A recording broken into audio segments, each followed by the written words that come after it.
Masih ingat Sulis? Rekan duet Haddad Alwi kini jadi sopir pribadi, tak ambil job di Ramadan 2025.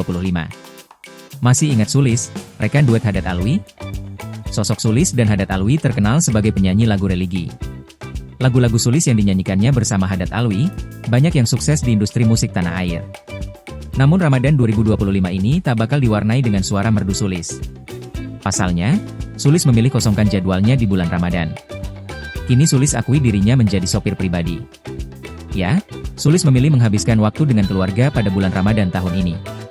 Tak mau hanya berdiam diri di rumah, Sulis pun menjadi sopir pribadi untuk suaminya, Alvin Febrian. Menurutnya, kegiatan sang suami lebih padat karena tidak hanya bekerja tapi juga aktif dalam kegiatan sosial. Sulis mengatakan, mereka punya yayasan peduli kemanusiaan yang kegiatannya sehari-hari bakti sosial ke masyarakat.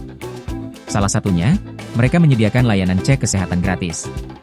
Sudah setahun berjalan, Sulis dan suaminya menyediakan layanan periksa kesehatan gratis di beberapa wilayah. Mereka membuka layanan di Jakarta hanya ketika Car Free Day, CFD. Begitu padatnya jadwal sang suami selama Ramadan, Sulis pun memutuskan untuk tak ambil tawaran manggung agar bisa menemani suami bekerja sekaligus berkegiatan sosial. Pertimbangan lainnya yakni karena dia ingin menghabiskan waktu bersama keluarga di rumah. Rekan duet Haddad Alwi ini ingin mendampingi tumbuh kembang anak-anaknya dan memaksimalkan tugasnya sebagai istri dan ibu.